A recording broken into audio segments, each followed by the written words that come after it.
Hello, and welcome to another episode of Power Bites. My name is Mark Phelan. I'm a trainer on the Power User Training team. And in this short video, we will cover 5 tips from our ED Quick Wins Power User session.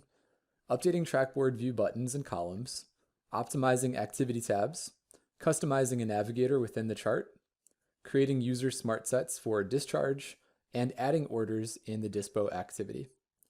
Let's get started on the trackboard. I'm logged in as a physician, and currently I have one patient that I am assigned to on a treatment team. Our first tip addresses the different buttons that you might have available on the trackboard. Some organizations put many buttons on the screen that you might not need every single day. On the right-hand side of the trackboard, you'll see a wrench icon. Clicking the wrench enables me to do 2 things. First, I get a screen to choose columns. Users now have the ability to search through a large list of columns to add to the side-by-side trackboard view. If I wanted to add a specific data point, I could search on the top of the screen or scroll through and look for something that I would like to see added.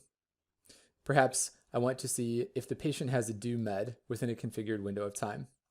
I can select the column, add it, and then decide where I want that to appear on left to right in my view. I'll scroll this up and put it right in between the total time the patient has been here and the assigned RN. On the right-hand side, I can say whether or not I want to see it on the side-by-side view or the full screen trackboard view, which you can toggle. The second tab is arranging the views themselves. If you're presented with too many buttons on your screen, feel free to add those into a hidden drop-down menu. For example, if I don't tend to have a disaster department status added frequently, or I don't see patients in behavioral health or outbreak, I can move these buttons to a more drop-down menu. I might even consider adding the waiting room if I like to go to the ED manager to see that set of patients. When I accept these changes, I'll see both my column update, seeing meds due now in a new column on my My Patients button, but also a little bit slimmer of a screen, hiding those buttons that I don't ever interact with. Our second tip in today's session is optimizing activity tabs. I'll jump into Christie's chart by double-clicking, and I'm taken automatically to the My Note activity. Now, throughout the course of charting, you might take a look at the activities that are provided to you at the top of the screen and want to rearrange them or add one more permanently to your workspace. The wrench icon on the top right of the screen enables you to drag and drop other activities into your standard toolbar.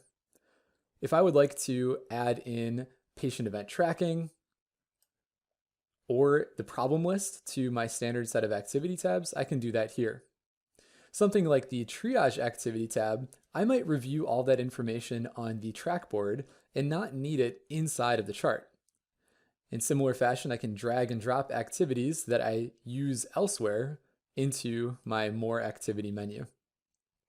One other setting to note, if you're ever curious about why certain activities have icons or not that display in the header, you can click the gear icons and say whether or not you want to mark this as important or mark it as compact. Marking something as important adds an icon on the top of that activity. I can also rearrange these activities. If I want the dispo to always be on the right-hand side, depending on which tools I add, I can drag and drop that to be the very ending of the patient workspace.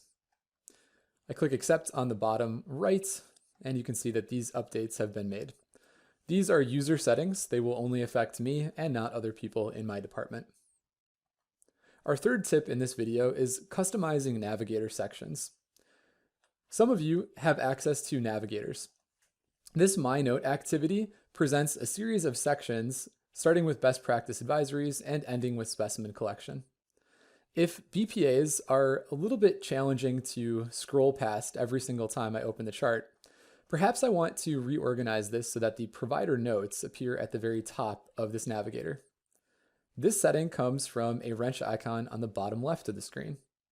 I'll click the wrench, and my screen is now available for drag and drop. I can use the menu on the right-hand side if it's a little easier to see, and just drag and drop my mouse, moving the ED procedure or provider notes to the top of my navigator. Just like the last activity, I click accept, and now for me, I have personalized the ED provider notes to be above best practice advisories. When working with navigators, keep an eye out for the wrench icon and personalize your section order as needed. The next tip that I'd like to discuss is using user smart sets during discharge. The single screen disposition activity has been built for us to use smart sets, helping populate things like follow-up instructions, medications, and diagnoses. If I have something that I would like to add to this patient's chart, in this case, I'll use an ED chest pain discharge smart set. This information will automatically prompt me to pull off a diagnosis from a diagnosis calculator and will help populate the rest of the screen, marking things like discharge, impressions, putting specific follow-up instructions. Now, users have the ability to manage their own versions. Tip number 4 really addresses creating your own version of a smart set. Perhaps you don't want to see that diagnosis calculator pop up every single time. Well, if I create my own version from the wrench dropdown next to my smart sets, I now have the ability to put in a new name and have potential variations of this ED chest pain discharge. Let's change this to be a more specific diagnosis. I'm going to make a chest wall pain discharge smart set, choosing this specific diagnosis. If I choose this smart set in the future, I won't be prompted with the diagnosis window in a blank choice. It will already select the more specific diagnosis. I can also put in a medication, update the title to put in the naproxen, and in this case, I'll click Save and Close. With the new version of a discharge smart set, I will now see those pop along in line with other smart sets as they are suggested. I'll remove the existing ED chest pain discharge and show you my new version, the chest wall pain discharge with nap.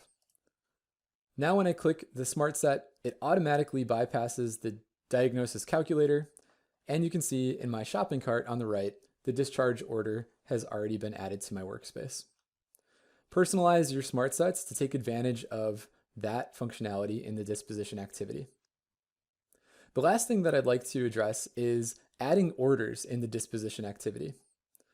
If I remove this smart set and close the sidebar, when I arrive on the disposition activity, there's a keyboard shortcut that can help populate the shopping cart.